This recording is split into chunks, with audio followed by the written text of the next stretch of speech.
నమస్తే welcome to Zee News afternoon bulletin నేను Manishree bulletin ముందుగా హెడ్లైన్స్ చూద్దాం పవన్ అజ్ఞాతవాసి నాదెండ్ల మనోహర్ అజ్ఞానవాసి అంటూ మంత్రి అమర్నాథ్ చురకలు విశాఖపట్నం పరిపాలనా రాజధానిగా ఉండటం చంద్రబాబుకు ఇష్టం లేదంటూ విసుర్లు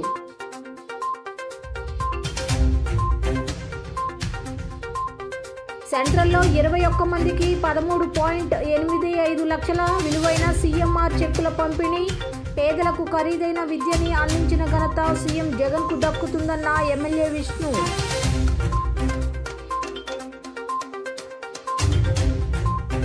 జగ్గైపేట పిఎస్ను తనిఖీ చేసిన రాష్ట్ర డీజీపీ రాజేంద్రనాథ్ రెడ్డి రాష్ట్రంలో సైబర్ నేరాలపై ఉక్కుపాదం మోపామని గంజాయి రవాణా కేసులు తగ్గాయి అంటూ వెల్లడి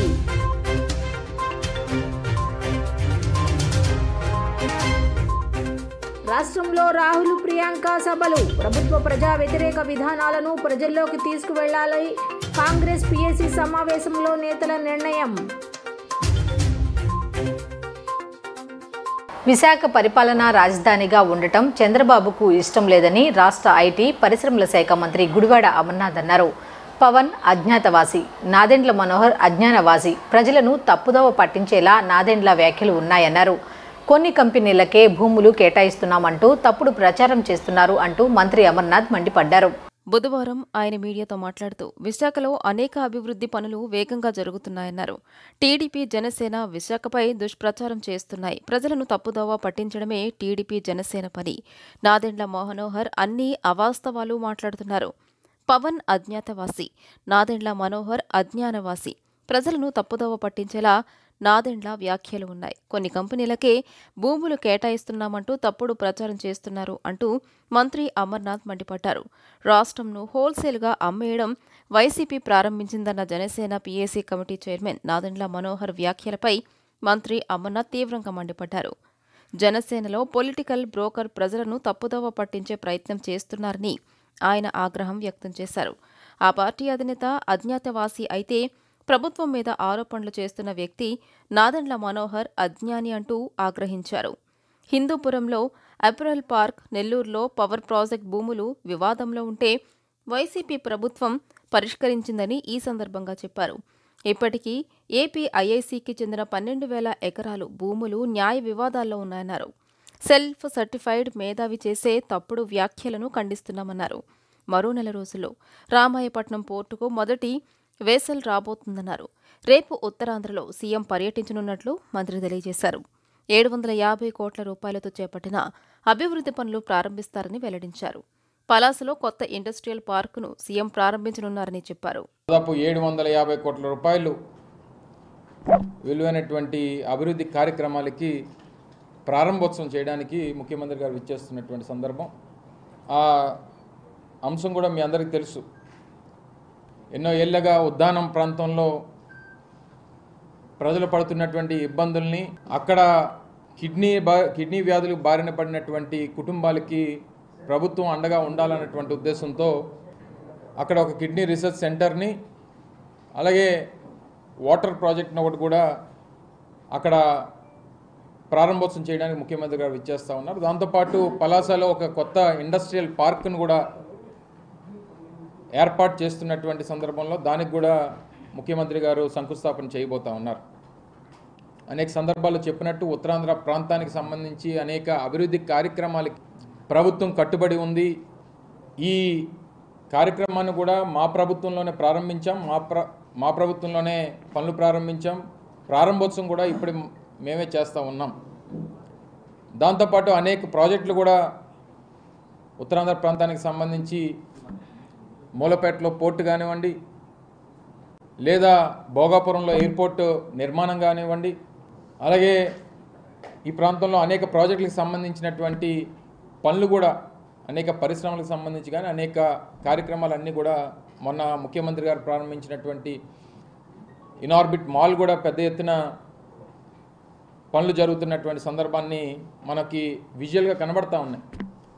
మరి వీటన్నిటినీ ఏ రకంగా డీవియేట్ చేయాలన్నటువంటి ఉద్దేశంతో ఓ పక్క ప్రతిపక్షాలు తెలుగుదేశం పార్టీ ఒక పక్క కానీ జనసేన పార్టీ కానీ వారు మాట్లాడుతున్నటువంటి సందర్భాన్ని మనం ఈరోజు చూసాం. పేద ప్రజలు సంపూర్ణ ఆరోగ్యవంతులుగా జీవించేలా ముఖ్యమంత్రి వైఎస్ జగన్మోహన్ రెడ్డి ప్రభుత్వం వైద్య రంగంపై ప్రత్యేక దృష్టి సారిస్తున్నట్లు సెంట్రల్ ఎమ్మెల్యే మల్లాది విష్ణు తెలిపారు.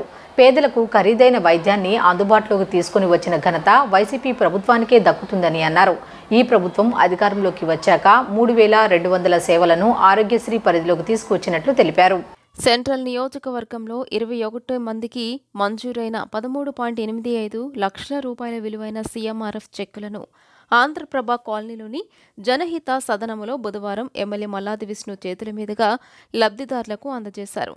అనంతరం మల్లాది విష్ణు మాట్లాడుతూ వైఎస్ఆర్ కాంగ్రెస్ ప్రభుత్వం అధికారంలోకి వచ్చాక పేదలకు ఖరీదైన వైద్యాన్ని అందుబాటులోకి తీసుకువచ్చినట్లు పేర్కొన్నారు. వైద్య రంగంలో సీఎం వైఎస్ జగన్మోహన్ రెడ్డి తీసుకొచ్చిన సంస్కరణలు నిరుపేదలకు ఎంతో మేలు చేకూరుస్తున్నాయన్నారు. సెంట్రల్లోని 1,69,376 కుటుంబాలకు గాను 74,585 కుటుంబాలకు ఆరోగ్యశ్రీ కార్డులు ఉన్నట్లు ఎమ్మెల్యే చెప్పారు. వీరందరికీ గత 4 నెలలలో 160 కోట్ల రూపాయల విలువైన వైద్య సేవలు అందించడం జరిగిందన్నారు. డాక్టర్ వైఎస్ఆర్ ఆరోగ్యశ్రీ పథకం లబ్ధిదారులకు ఈ నెల 18 నుంచి కొత్త కార్డులను పంపిణీ చేయనున్నట్లు మల్లాది విష్ణు తెలిపారు. ఈ కార్డుల ద్వారా దేశంలో ఎక్కడా లేని విధంగా 25 లక్షల రూపాయల వరకు ఉచిత వైద్యానికి ప్రభుత్వం భరోసాని కల్పిస్తున్నట్లు చెప్పుకొచ్చారు. ముఖ్యంగా దీర్ఘకాలిక వ్యాధులతో బాధపడుతున్న రోగులకు కొత్త కార్డులు ఎంతగానో ఉపయోగపడతాయని అభిప్రాయపడ్డారు. మరోవైపు జగనన్న ఆరోగ్య సురక్ష మొదటి విడత క్యాంపులను ఇప్పటికే విజయవంతంగా నిర్వహించుకోగా జనవరి 1 నుంచి 2వ విడత క్యాంపులు ప్రారంభం కానున్నట్లు మల్లాది విష్ణు వెల్లడించారు. అలాగే ఈ ప్రభుత్వం అధికారంలోకి వచ్చాక 3,200 సేవలను ఆరోగ్యశ్రీ పరిధిలోకి తీసుకువచ్చినట్లు తెలిపారు. వీటితో పాటు ప్రతి ఒక్కరూ తమ మొబైల్స్లో ఆరోగ్యశ్రీ యాప్ను డౌన్లోడ్ చేసుకోవడం ద్వారా సమీపంలోని నెట్వర్క్ ఆసుపత్రుల వివరాలు, ఏ వ్యాధులకు ఏ ఆసుపత్రిలో వైద్యం అందుతుందో సమాచారం తెలుసుకోవడం సులభతరం అవుతుందన్నారు. ఆరోగ్యశ్రీ వర్తించని రోగాలకు సీఎం రిలీఫ్ ఫండ్ ద్వారా వైద్యం చేయించుకోవచ్చని తెలియజేశారు. ఆర్థిక ఇబ్బందుల్లో ఉన్న తమకు చేయూతనిచ్చిన ముఖ్యమంత్రి వైఎస్ జగన్మోహన్ రెడ్డికి, ఎమ్మెల్యే మల్లాది విష్ణుకి లబ్ధిదారుల కుటుంబ సభ్యులు ఈ సందర్భంగా ప్రత్యేక కృతజ్ఞతలు తెలియజేశారు. కార్యక్రమంలో వైసీపీ కార్పొరేటర్లు ఈసరపు దేవి, రాజా రమేష్, శర్వాణిమూర్తి, జానారెడ్డి, కుక్కల అనిత, నాయకులు అల్లంపూర్ విజయ్, ఎర్రగొర్ల శ్రీరాములు, ఉమ్మడి వెంకట్రావు, గుండె సుందరపాల్, కురిటి శివ తదితరులు పాల్గొన్నారు.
రాష్ట్రంలో విజయవాడ కమిషనరేట్ పరిధిలోనూ నేరాలు గణనీయంగా తగ్గి శాంతి భద్రతలు అదుపులో ఉన్నాయని డీజీపీ రాజేంద్రనాథ్ రెడ్డి తెలిపారు.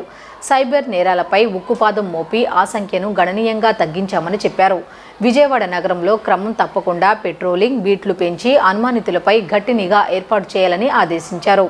జగ్గైపేట సమీపంలోని ఎంసీఎల్ అతిథి గృహంలో విజయవాడ కమిషనరేట్ పరిధిలోని పోలీస్ అధికారులతో బుధవారం రాత్రి సమీక్ష నిర్వహించారు. అనంతరం డీజీపీ రాజేంద్రనాథ్ రెడ్డి విలేకరులతో మాట్లాడుతూ సైబర్ నేరాలపై ఉక్కుపాదం మోపి ఆ సంఖ్యను గణనీయంగా తగ్గించామన్నారు. రోడ్డు ప్రమాదాల నివారణ కోసం చేపట్టిన పలు చర్యలు సత్ఫలితాలు ఇచ్చాయని చెప్పారు.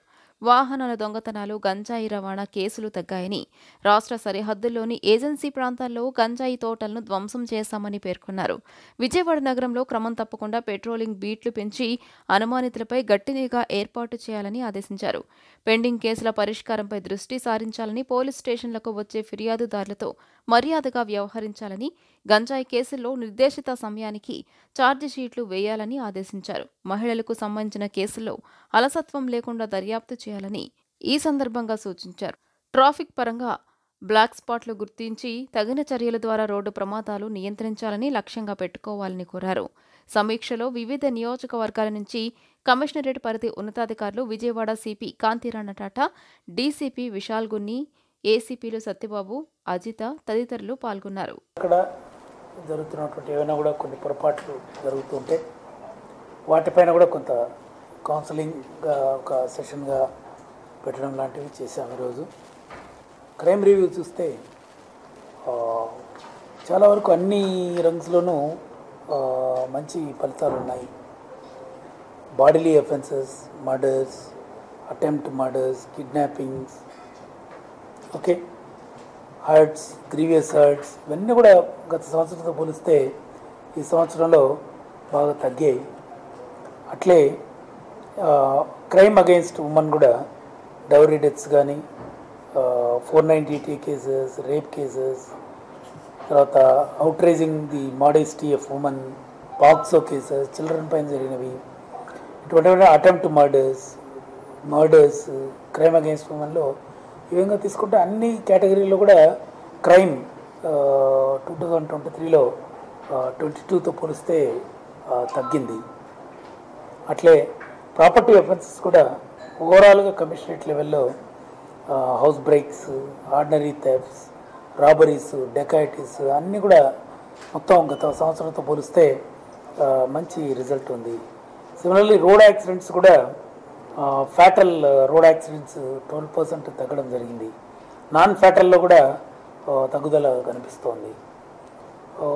దెన్ వైట్ కాలర్ అఫెన్సెస్ కూడా కొంత చీటింగ్స్ లాంటివి ఇవన్నీ కూడా తగ్గినాయి. సో ఓవరాల్గా క్రైమ్లో చాలా ఇంప్రూవ్మెంట్ కనపడతా ఉంది. It's a good. అంగన్వాడీలకు ఎన్నికల ముందు ఇచ్చిన మాటపై మడమ తిప్పడం సిగ్గుచేటని తెలుగుదేశం పార్టీ పొలిట్ బ్యూరో సభ్యులు బోండా ఉమామహేశ్వరరావు విమర్శించారు. బుధవారం ఆయన మొగల్రాజ్పురంలో విలేకరులతో మాట్లాడారు. అధికారంలోకి రాకముందు అంగన్వాడీలకు మెరుగైన జీతాలు ఇస్తానని ఇచ్చిన వాగ్దానాన్ని జగన్మోహన్ రెడ్డి విస్మరించారని దుయ్యబట్టారు. తెలుగుదేశం పార్టీ హయాంలో 4,200 రూపాయల నుంచి 10,500 రూపాయల వరకు సహాయకులకు, 2,000 రూపాయల నుంచి 6,000 రూపాయలకు పెంచామని గుర్తు చేశారు. వైఎస్ఆర్ కాంగ్రెస్ పార్టీ అధికారంలోకి వస్తే టీచర్లకు 20,000 ఇస్తానని జగన్ హామీ ఇచ్చారని పేర్కొన్నారు. న్యాయమైన హక్కుల కోసం వారు రోడ్డెక్కే పరిస్థితి వచ్చిందన్నారు. అంగన్వాడీ టీచర్ల గొంతు కోశారని విమర్శించారు. తెలుగుదేశం పార్టీ హయాంలో అర్హులందరికీ సంక్షేమ పథకాలు అందించామన్నారు. ఇప్పుడు అంగన్వాడీ పిల్లలకు పాలు ఇచ్చే పరిస్థితి లేదన్నారు. ఉద్యోగులు, అసంఘటిత కార్మికులను బంగాళాఖాతంలో కలిపేస్తున్నారని పేర్కొన్నారు. గ్రాట్యుటీ, పింఛన్ ఇవ్వాలని డిమాండ్ చేశారు. ఈ సమావేశంలో తెలుగుదేశం పార్టీ రాష్ట్ర కార్యదర్శి నవనీతం శ్యామశివరావు, డి మురళకృష్ణరాజు పాల్గొన్నారు. 2019కు ముందు ప్రతిపక్ష నాయకుడిగా జగన్మోహన్ రెడ్డి అంగన్వాడీలకి అనేకమైనటువంటి వాగ్దానాలు ఇచ్చాడు. నేను అధికారంలో రాగానే నాడు నేడు కింద అంగన్వాడీ సెంటర్లన్నింటినీ కూడా రూపురేఖలు మారుస్తాను, అట్లాగే మీ అందరికీ జీతాలు వర్కర్లకు కానీ, అంగన్వాడీ టీచర్లకు కానీ, అంగన్వాడీ వర్కర్లకు కానీ బ్రహ్మాండమైన జీతాలు ఇస్తాను, తెలంగాణ కన్నా 1000 రూపాయలు ఎక్కువ ఇస్తాను అని అనేక వాగ్దానాలు చేసి అధికారంలోకి వచ్చినాక ముప్పు తిప్పలు పెట్టి 3 చెరువుల నీళ్లు అంగన్వాడీ టీచర్లు తాగిస్తున్నాడు. ఈరోజు అంగన్వాడీ టీచర్లు దయామయ స్థితిలో ఉన్నారు.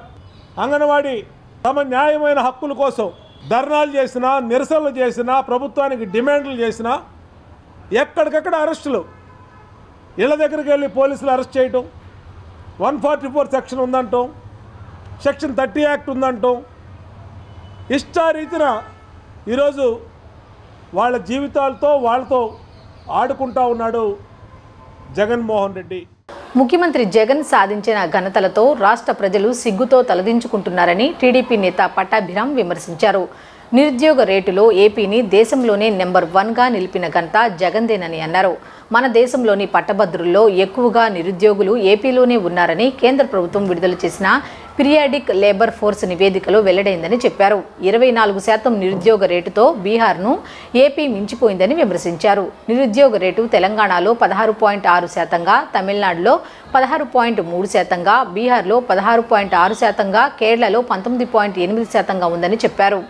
మన రాష్ట్రం ఏ రంగంలో అయినా ఇదిగో ఈ రకంగా ఘనత సాధించింది, ఇంత మంచి పేరు తెచ్చుకుంది అని గర్వంగా చెప్పుకునేటటువంటి పరిస్థితులు ఉంటాయి. సాధారణంగా గతంలో చంద్రబాబు నాయుడు గారు ముఖ్యమంత్రిగా ఉన్నటువంటి సమయంలో ఆ రకంగానే రకరకాలుగా వివిధ రంగాల్లో ఇదిగో మా రాష్ట్రం ఎంత గొప్పగా ఉంది, అంత గొప్పగా ఉందని చెప్పి గర్వంగా మనం చెప్పుకుని తిరిగేవాళ్ళం. కాలర్ ఎగరేసుకుని నిలబడేటటువంటి పరిస్థితి ఉండేది. కానీ ఇవాళ ఏ రోజు ప్రధాన వార్త చూసినా కూడా మన సిగ్గుతో తలదించుకునే విధంగానే వార్తలు ఉంటూ ఉన్నాయి. మరి అత్యధికంగా చదువుకున్న యువతలో నిరుద్యోగులు అత్యధికంగా ఉన్నది మన రాష్ట్రంలోనే అని చెప్పి ఈరోజు వార్తాపత్రికల్లో ఉన్నటువంటి ప్రధాన హెడ్లైన్. నిరుద్యోగంలో నెంబర్ 1, పట్టభద్రుల నిరుద్యోగంలో బీహార్ని మించిపోయిన ఏపీ, అత్యధికంగా రాష్ట్రంలో 24% నిరుద్యోగిత. కేంద్ర ప్రభుత్వ వార్షిక నివేదికలో బహిర్గతం. 24% అంటే చదువుకున్న యువతలో, గ్రాడ్యుయేట్స్ అయిన యువతలో 24% నిరుద్యోగత. అన్ఎంప్లాయ్మెంట్ రేట్ 24% అండి గ్రాడ్యుయేట్ యూత్లో, which is the highest in the country, దేశంలోనే అత్యధికం. మరి అటువంటి గొప్ప ఘనకార్యాన్ని మరి మన రాష్ట్రం సాధించినట్టు పీరియాడిక్ లేబర్ ఫోర్స్ సర్వే వారు గణాంకాలు చాలా స్పష్టంగా వాళ్ళు వెల్లడించారు. సాంప్రదాయ ఇంధన వాడకం పట్ల ప్రతి ఒక్కరూ అవగాహన కలిగి ఉండాలని జిల్లా కలెక్టర్ ఎస్ ఢిల్లీరావు పేర్కొన్నారు. చిన్నపాటి ఆలోచనలతో పెనుమార్పు తీసుకొచ్చినట్లే ఇంటి కిటికీలు తెరిచినట్లయితే విద్యుత్ దీపాలు, ఫ్యాన్లు వాడకం తగ్గి ఇంధన పొదుపు చేసినట్లు అవుతుందని గుర్తు చేశారు. భవిష్యత్తు అవసరాల నిమిత్తం ఇప్పటి నుండి ఇంధన పొదుపు అవలంబించాలని పిలుపునిచ్చారు. డిసెంబర్ 14 నుండి 23 వరకు జాతీయ ఇంధన పొదుపు వారోత్సవాల కార్యక్రమంలో భాగంగా ఎన్టీఆర్ జిల్లా కలెక్టరేట్ ఆధ్వర్యంలో ప్రజల్లో అవగాహన పెంపు నిమిత్తం ఇంధన పొదుపు శాఖ సిబ్బంది, విద్యార్థులు సంయుక్తంగా నగరంలో ర్యాలీ నిర్వహించారు. విద్యార్థుల అవగాహన ర్యాలీని ప్రారంభించిన జిల్లా కలెక్టర్ ఢిల్లీరావు ఈ సందర్భంగా మీడియాతో మాట్లాడారు. పెరుగుతున్న అవసరాల దృష్ట్యా సాంప్రదాయ శిలాజ ఇంధనాల కొరత ఏర్పడుతుందని, ఈ సమస్యను అధిగమించాలంటే వాటి వాడకం తగ్గించాలని గుర్తు చేశారు. తరుగుతున్న బొగ్గు నిల్వలను ఉత్పత్తి చేయలేని పక్షంలో ఇంధన పొదుపు పట్ల ప్రతి ఒక్కరూ అవగాహన కలిగి ఉండాలని తెలియజేశారు. చిన్నపాటి ఆలోచనలతో పెనుమార్పులు తీసుకురాగలమన్న సత్యాన్ని గ్రహించాలన్నారు. గృహ అవసరాల నిమిత్తం విరివిగా విద్యుత్ వాడటం కన్నా అవసరమైన మేరకు విద్యుత్ వినియోగించుకోవడం సబబు అని పేర్కొన్నారు. ముఖ్యంగా పగటి వేళల్లో ఇంటి కిటికీలు తెరిచినట్లయితే గాలి వెలుతురు విస్తారంగా జరగడంతో వాటి స్థానంలో విద్యుత్ బల్బులు, ఫ్యాన్ వినియోగం వాడకం తగ్గుతుంది అన్నారు. భవిష్యత్ తరాలకు శిలాజ ఇంధనాలు అందించాలంటే ఇప్పటి నుండే మనం ఇంధన పొదుపు మంత్రం పాటించాలని స్పష్టం చేశారు. కన్జర్వేషన్ గురించి ఎక్కువ మాట్లాడుతూ ఉన్నాం, అవునా లేదా? సాయిల్ కన్జర్వేషన్ మీరు చదువుకుంటారు, మీరు అందరు కూడా. అలాంటి గొప్ప గొప్ప సింధు నాగరికత అనేటువంటిది అనేసి సాయిల్ కొట్టుకుపోవడం వల్ల మొత్తం ఆ నాగరికత కనుమరుగైపోయింది. అందుకే ఎవరో అంటారు, ఈ ఎంటైర్ భూమి పైన ఉండేటువంటి ఒక అడుగు ఉంటుంది, ఆ 12 ఇంచులు, ఆ 12 ఇంచులు కానీ పోయిందంటే ఇంకేం లేదు, మనం ఎవరు ఉండమట. ఓన్లీ 12 ఇంచెస్, అక్కడే మ్యాక్సిమం ఉండేటువంటి న్యూట్రియంట్స్ అన్నీ ఉంటాయి. అది పోతే ఇంకేం ఉండదు. అలా ఈ ఎనర్జీని ఇప్పుడు కానీ జాగ్రత్తగా పడకపోతే సరైన విధంగా ఎంత అవసరమో అంత మీ అందరూ అనుకోవచ్చు. చాలామంది అరే ఇంత ప్రొడక్షన్ అయిపోయింది కదా, కరెంటుని ఎక్కడ స్టోర్ చేయలేం కదా, దాన్ని స్టోర్ చేయకపోవడం వల్ల ఏదో వాడాలి కదా, వాడితే అనేటువంటిది మనకి అందరూ స్విచ్ ఆఫ్లు చేయమంటున్నారు. ఏంది ఇప్పుడు ఒకసారి ప్రొడక్షన్ అయిపోయింది, దాన్ని ఎక్కడ స్టోర్ చేయడానికి ఉండదు. స్టోర్ చేయడం ఇదే అది పెద్ద కాస్ట్. అది బ్యాటరీలు ఉండాలా, అది ఉండాలా, అది ప్రొడక్షన్ కన్నా కాస్ట్ ఎక్కువ స్టోరింగ్. ఏంటి అసలు దీని ఉపయోగం ఏముంది? ఒకసారి ప్రొడక్షన్ అయిపోయిన తర్వాత అది ఎలాగైనా వేస్ట్ అవ్వాలి కదా అనుకున్నాను. అయితే ఎప్పుడు కూడా ప్రొడక్షన్ దేని మీద డిపెండ్ అయి ఉంటుంది? డిమాండ్ మీద డిపెండ్ అయి ఉంటుంది. ఆటోమేటిక్గా ఇప్పుడు డిమాండ్ తగ్గిపోతుంది అనుకోండి, అందరూ ఒకవేళ తక్కువ వాడడం కానీ అది కానీ చేశారు అనుకోండి, ఆటోమేటిక్గా ప్రొడక్షన్ అనేటువంటి తగ్గిపోతుందిగా. అంటే అలా అర్థం చేసుకోవాలి. కొంతమంది తెలివైనటువంటి వాళ్ళు సరే ఎనర్జీ ఒకసారి ప్రొడ్యూస్ అయిపోయింది కదా, ఎలా వాడకపోతే వేస్ట్ అయిపోతుంది కదా అన్నట్టుగానే అంటారు. డిమాండ్ని తగ్గించేసుకుంటే ఆటోమేటిక్గా దెన్ అప్పుడు మన జనరేషన్ పైన అనేది తగ్గుతుంది. ఇప్పుడు జనరేషన్ అనేది ఇప్పుడు రిసోర్స్ పైన ఆధారపడి ఉంటుంది. తెలంగాణ తరహాలో ఏపీలోనూ కాంగ్రెస్ పార్టీ అధికారంలోకి రావాలంటే అధికార వైఎస్ఆర్ కాంగ్రెస్ పార్టీకి వ్యతిరేకంగా ప్రజల్లోకి వెళ్లాలని కాంగ్రెస్ రాజకీయ వ్యవహారాల కమిటీ సమావేశంలో నేతలు నిర్ణయించారు. రాష్ట్ర రాజధాని అమరావతికి మద్దతుగా స్టీల్ ప్లాంట్ ప్రైవేటీకరణకు వ్యతిరేకంగా రాష్ట్రానికి ప్రత్యేక హోదా, పోలవరం ప్రాజెక్టుపై రాహుల్ గాంధీ, ప్రియాంక గాంధీలతో రాష్ట్రంలో పలుచోట్ల సభలు నిర్వహించాలని నిర్ణయించారు. పీసీసీ అధ్యక్షులు గిడుగు రుద్రరాజు ఆధ్వర్యంలో నిర్వహించిన కమిటీ సమావేశంలో రాబోయే ఎన్నికల్లో పార్టీ విజయానికి ఎలాంటి వ్యూహాలతో ముందుకు వెళ్లాలో నేతలు చర్చించారు. పొత్తులపై అధిష్టానం తీసుకునే నిర్ణయానికి కట్టుబడాలని నిర్ణయించారు. మన 9వ తారీఖు నేను పీసీసీ అధ్యక్షుడే 1 సంవత్సరం కాలం అయినటువంటి సందర్భంగా ఒక యాక్టివిటీ రిపోర్ట్ని పెద్దలందరి ముందు కూడా ఉంచడం జరిగినటువంటి సంవత్సర కాలంలో పార్టీ చేసినటువంటి కార్యక్రమాలన్నిటి మీద కూడా సూక్ష్మంగా ఒక చిన్న రిపోర్టుగా తయారు చేసి సబ్మిట్ చేయడం జరిగింది. అదేవిధంగా పార్టీ తీసుకున్నటువంటి పొలిటికల్ రెజల్యూషన్స్ కానీ, సామాజిక రెజల్యూషన్ కానీ, ఇతర రెజల్యూషన్స్ ఏవైతే ఆల్ ఇండియా కాంగ్రెస్ కమిటీ తీసుకుందో వాటిలన్నింటినీ కూడా తెలుగులో ప్రచురితం చేసి దాన్ని కూడా అందరికీ సర్క్యులేట్ చేయడం జరిగింది. సో జాతీయ స్థాయిలో కాంగ్రెస్ పార్టీ తీసుకున్నటువంటి విధానపరమైనటువంటి నిర్ణయాలన్నీ కూడా దీంట్లో ఉంటాయి. దీని మీద చర్చించి ఆంధ్రప్రదేశ్కి అనుగుణంగా ఏమేమి తీసుకోవాలని నిర్ణయాలు అనేటువంటిది పార్టీ నిర్ణయించడం జరుగుతుంది.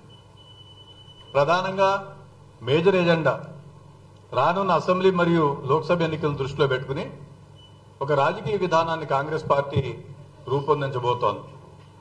అంటే ఇండియా అలయన్స్ పార్ట్నర్స్గా దేశవ్యాప్తంగా ఉన్నటువంటి కాంగ్రెస్ పార్టీ ఈ రాష్ట్రంలో మనం అడాప్ట్ చేసుకోవాల్సినటువంటి పాలసీలు ఏంటనే దాని మీద కూలంకుషంగా మేము చర్చిస్తూ ఉన్నాం.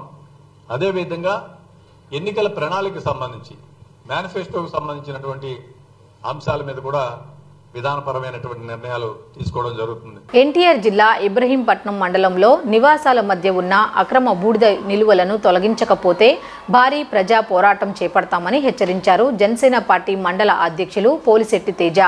ఇబ్రహీంపట్నం మండలం జూపూడి పరిసర ప్రాంతాలలో నివాసాల మధ్య ఉన్న అక్రమ బూడిద నిలువలను వారం రోజుల్లో తొలగించకపోతే భారీ ప్రజా పోరాటం చేపడతామని హెచ్చరించారు జనసేన పార్టీ మండల అధ్యక్షులు పోలిశెట్టి తేజ.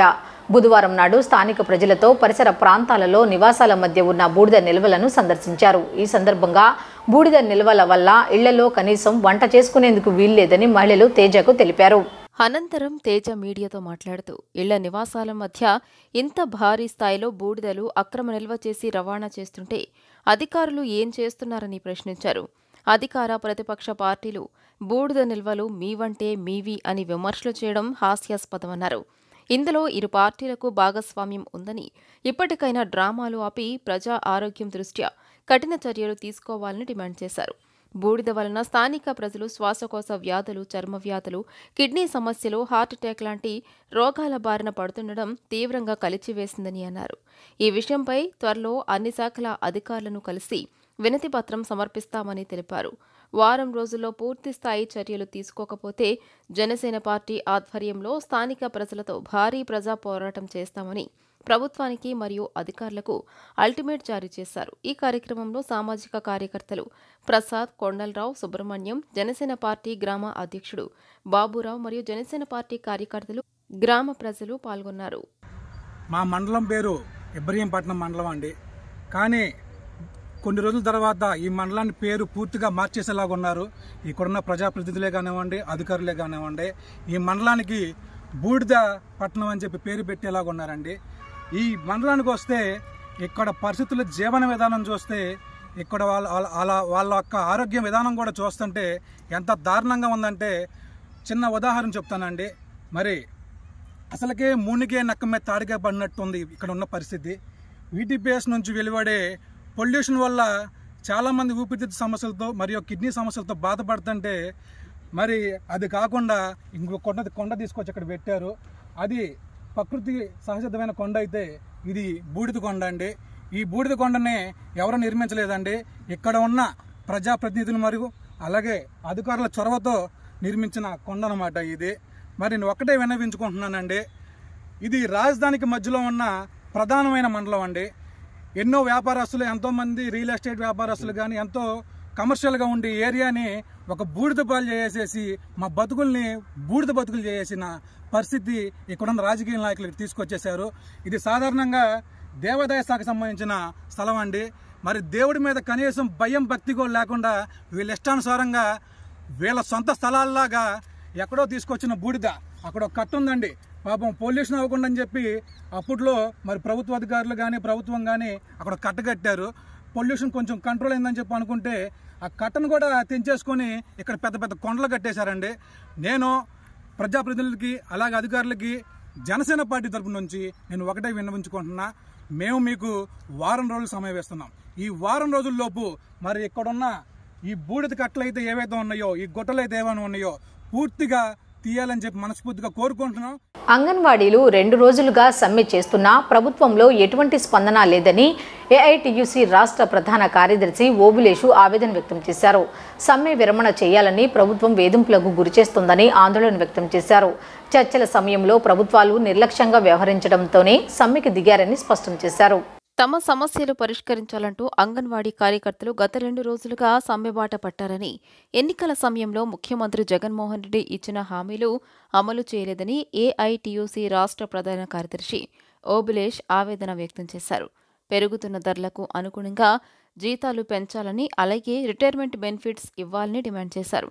గాంధీనగర్ ప్రెస్ క్లబ్లో ఏర్పాటు చేసిన విలేకరుల సమావేశంలో ఆయన మాట్లాడుతూ ఉన్నతాధికారులు అంగన్వాడీ కార్యకర్తలు సమ్మె విరమణ చేయాలని, వేధింపులకు గురి చేస్తున్నారని ఆందోళన వ్యక్తం చేశారు. చర్చల సమయంలో ప్రభుత్వాలు నిర్లక్ష్యంగా వ్యవహరించడంతోనే సమ్మెబాట పడుతున్నామని చర్చల్లో సంబంధిత మంత్రికి వివరించామని చెప్పారు. ప్రభుత్వం యూనియన్ ప్రతినిధులతో చర్చలు జరిపి సమస్యలు పరిష్కరించాలని వారు కోరారు. సమస్యలు పరిష్కరించకుంటే ఆందోళనను ఉధృతం చేస్తామని హెచ్చరించారు. ఈ కార్యక్రమంలో యూనియన్ ప్రతినిధులు పాల్గొన్నారు. వరదలు వచ్చినాయి, తుఫాన్ వచ్చింది, మంత్రి గారు రావడానికి వీలు కాదు, ఆమెకు ట్రాన్స్పోర్టేషన్ లేదు, ఆమె కళ్యాణదుర్గం నుంచి రావాలి. మరి అనంతపురం జిల్లాలో, కర్నూలు జిల్లాలో, కడప జిల్లాలో తుఫాను ప్రభావం తక్కువ. మిగతా ప్రాంతాలు అంతా బాగా భయంకరంగా తుఫాను ప్రభావం ఉండినా అక్కడ ట్రాన్స్పోర్టేషన్కి ఏమి ఇబ్బంది లేదు. అయినా ఆమె రావడానికి వీలు కాదు అని చెప్తే, సరే ఎట్లాగూ తుఫాన్ వచ్చింది, ఇబ్బందిగా ఉంది అని చెప్పేసి వాయిదా వేసుకోవడం జరిగింది. 3 సంఘాలు కలిసి, సిఐటి అనుబంధము, ఏఐటీసీ అనుబంధము, ఐఎఫ్టీ అనుబంధ సంఘాలు అందరూ కలిసి అధికారులు కోరిన మేరకు 8వ తారీఖు నుంచి 11వ తారీఖు వాయిదా వేయడమైంది. 11వ తారీఖున మళ్ళీ 12వ తారీఖు నుంచి సమ్మె మొదలు కావాలి. 11వ తారీఖు సాయంత్రం 6 గంటలకు చర్చలను పిలిపించి, చర్చలు వెంటనే జరపకుండా 1 గంట, గంటన్నర పాటు అందరినీ బయట నిలబెట్టి లోపలికి వచ్చిన తర్వాత ఇది తప్ప నీ ప్రతి ప్రాణం తప్ప మిగతా ఏమైనా అడుగు అన్నట్లుగా సతీ సావిత్రిలో అధికారులంతా జీతాలు పెంచేది, గ్రాట్యుటీ ఇచ్చేది తప్ప మిగతాటి ఏమన్నా ఉంటే మాట్లాడండి అని చెప్పేసి పాత పాటే పాడినారు. అందులో మళ్ళీ ఇది ఎక్కడ అమలు కావడం లేదు అని చెప్పేసి అబద్ధాలు చెప్పారు. మరి చర్చలు అయిపోయి వచ్చిన తర్వాత లేదు, మీరేం ఒప్పుకోకపోతే మేము అంగీకరించే పరిస్థితి లేదు, సమ్మెలోకి వెళ్తున్నామని చెప్పి వచ్చిన తర్వాత అధికారులు ప్రకటన ఇచ్చారు. ఒక కరపత్రము మాదిరి అధికార పార్టీకి కరపత్రంగా ఉన్నటువంటి పత్రికలో అన్ని అబద్ధాలు ప్రకటించారు. జగన్మోహన్ రెడ్డి గారు పాదయాత్రలో అంగన్వాడీ అక్క చెల్లెమ్మలను ఆదుకుంటానని చెప్పారు. ఇంతకుముందు ఉమ్మడి రాష్ట్రం ఉన్నప్పుడు కూడా చెలో అసెంబ్లీ నిర్వహించిన సందర్భంలో, అప్పుడు కూడా నిరసన ప్రదర్శనలు విజయవాడలో పెట్టిన సందర్భంలో మా నాన్నగారు మిగిల్చిన హామీలన్నిటినీ మన గవర్నమెంట్ వస్తే ఇస్తానని హామీ ఇచ్చాడు. అయినప్పటికీ కూడా మన గవర్నమెంట్ వచ్చినప్పుడు కూడా 1000 రూపాయలు మాత్రం పెంచారు, అందుకు హర్షించాము. ఇప్పుడు రెండోసారి కూడా గౌరవ వేతనాలు పెంచారు తెలంగాణలో 13,600తో పాటు. మళ్ళీ రీసెంట్గా ఈ గవర్నమెంట్ జనవరి, ఫిబ్రవరిలో మరి లాస్ట్ గవర్నమెంటే ప్రకటన చేసింది, మళ్ళీ పిఆర్సీ ఇస్తాము, ఉద్యోగస్తులతో పాటు ఐఆర్ కూడా ఇస్తామని ప్రకటన చేశారు. మరి తెలంగాణ కాంగ్రెస్ గవర్నమెంట్ మేనిఫెస్టోలో 18,000 రూపాయల దాకా అంగన్వాడీ వర్కర్ల వేతనాలు ఖచ్చితంగా పెంపుదల చేస్తామని చెప్పారు. ఆ మూడింటిని అమలు చేయడానికి నిన్న మొన్నటి నుండి అక్కడ కొత్తగా ఏర్పడినటువంటి ప్రభుత్వానికి నివేదికలు పంపిస్తున్నారు ట్రేడ్ యూనియన్లు, అంగన్వాడీ సంఘాలు. మరి మేము కూడా వాళ్ళకంటే ఎక్కువ పని, ప్రభుత్వ ఉద్యోగులు 1,00,000 రూపాయలు తీసుకునే వేతనాలకు లేని వాళ్ళకి ఉన్నటువంటి యాప్స్ 3 యాప్స్ పెట్టినాడు, 4వ యాప్ కూడా పెట్టినాడు. మరి గౌరవ వేతనం అన్నప్పుడు గౌరవంగా ఉండాలి పని. ఉద్యోగుల కంటే ఎక్కువ పనిచేస్తున్న యాప్స్లలో ఖచ్చితంగా అంగన్వాడీ వర్కర్స్, హెల్పర్స్ అందరికీ కూడా మరి సుప్రీంకోర్టు గైడ్లైన్స్ ప్రకారం గ్రాడ్యుయేటీని వెంటనే అమలు చేయాలి. ముఖ్యమంత్రి జగన్మోహన్ రెడ్డి పాలనలో అన్ని రంగాలు ఘోరంగా వైఫల్యం చెందాయని టీడీపీ మైనార్టీ నేత ఎంఎస్ బేగ్ విమర్శించారు. ముఖ్యంగా జే ట్యాక్స్ వల్ల వ్యాపారస్తులు వ్యాపారాలు నిర్వహించుకోలేక చేతులెత్తిస్తున్నారని పేర్కొన్న ఆయన, బాబు షూరిటీ రాష్ట్రానికి గ్యారంటీ అనే నినాదం ప్రజల్లోకి బాగా వెళ్లిందని గుర్తు చేశారు. బాబు షూరిటీ రాష్ట్రానికి గ్యారంటీ కార్యక్రమంలో భాగంగా విజయవాడ పశ్చిమ నియోజకవర్గంలో టీడీపీ మైనార్టీ నేత ఎంఎస్ బేగ్ ఆధ్వర్యంలో మొన్న సాయంత్రం 37వ డివిజన్ తారాపేట ఏరియాలో ప్రతి షాప్ దగ్గరికి వెళ్లి టీడీపీ ప్రకటించిన మినీ మేనిఫెస్టో కరపత్రాలను పంపిణీ చేశారు. ఈ కార్యక్రమంలో 37వ డివిజన్ టీడీపీ అధ్యక్షుడు పిల్లా సుదర్శన్, క్లస్టర్ ఇన్ఛార్జ్ కనకారావు, టీడీపీ మహిళా విభాగం, జనసేన నేతలు పాల్గొన్నారు. ప్రచారం అనంతరం మీడియాతో మాట్లాడిన నేతలు జగన్ పాలనకు 3 నెలలే గడువు ఉందని గుర్తు చేశారు. గడిచిన 4.5 ఏళ్లలో ఇసుక, మద్యం, మైనింగ్, మట్టి అక్రమ తవ్వకాలతో రాష్ట్రాన్ని దోచుకున్నారని ధ్వజమెత్తారు. ఇక జగన్ జే ట్యాక్స్తో వ్యాపారులను దోచుకున్నారని, ఈ ప్రభుత్వానికి చరమగీతం పాడేందుకు సాధారణ ఎన్నికల కోసం ఎదురు చూస్తున్నారని వెల్లడించారు.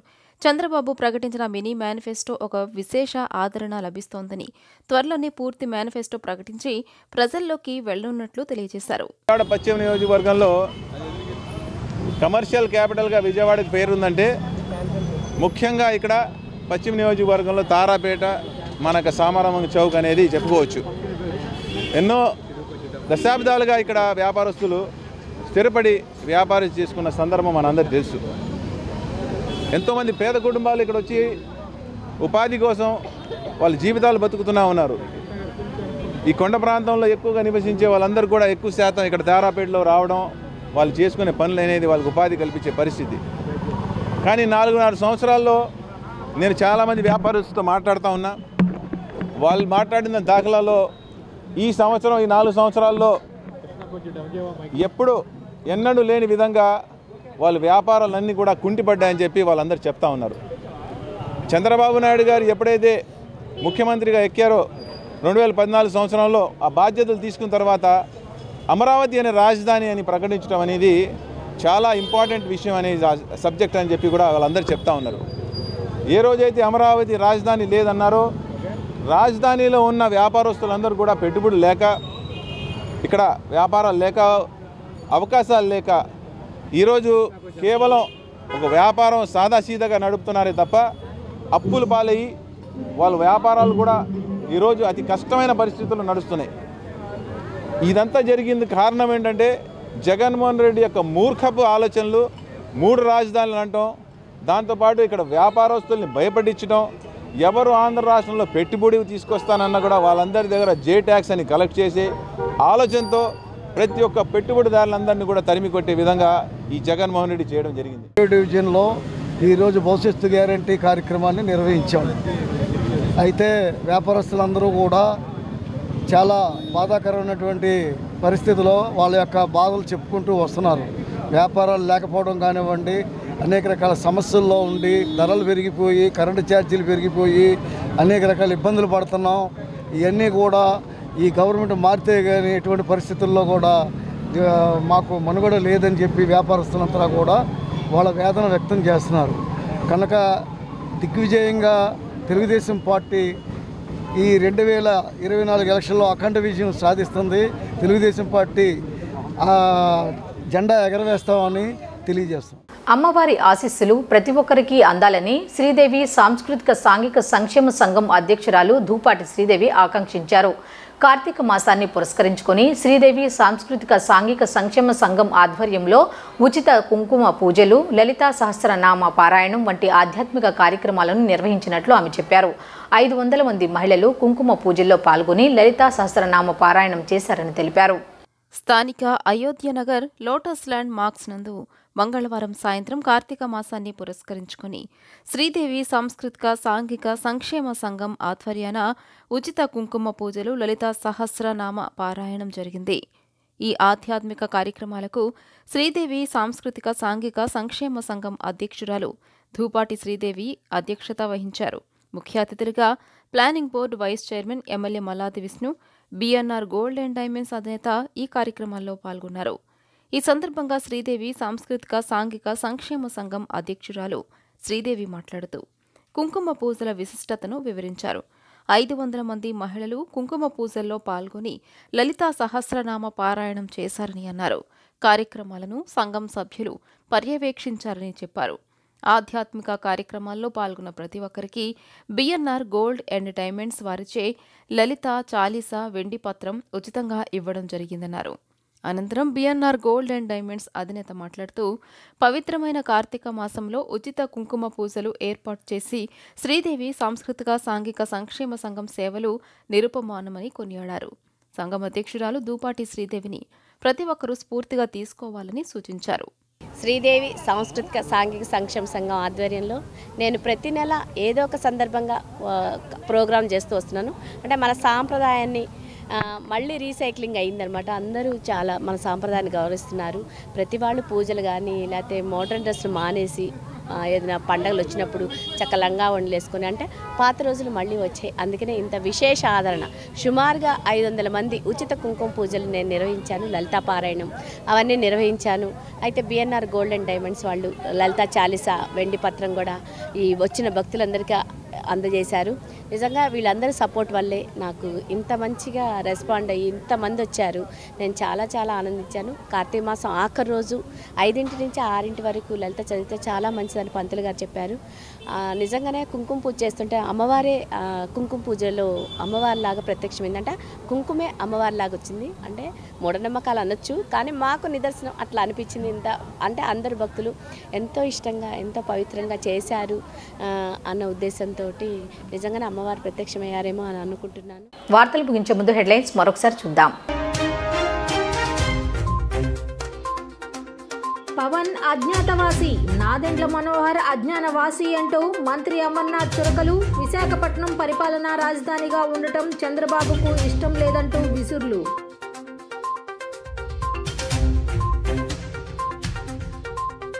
సెంట్రల్లో 21 మందికి 13.85 లక్షల విలువైన సీఎంఆర్ చెక్కుల పంపిణీ.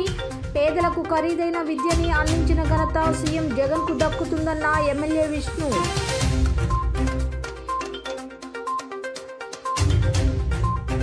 జగ్గైపేట పిఎస్ను తనిఖీ చేసిన రాష్ట్ర డీజీపీ రాజేంద్రనాథ్ రెడ్డి. రాష్ట్రంలో సైబర్ నేరాలపై ఉక్కుపాదం మోపామని, గంజాయి రవాణా కేసులు తగ్గాయి అంటూ వెల్లడి.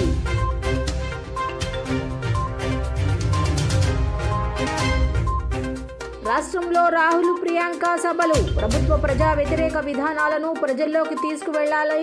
కాంగ్రెస్ పీఏసీ సమావేశంలో నేతల నిర్ణయం. ఈ వార్తలు ఇంతటితో సమాప్తం. తిరిగి రాత్రి 7:30 బులెటిన్లో కలుద్దాం. అంతవరకు సెలవు. నమస్కారం.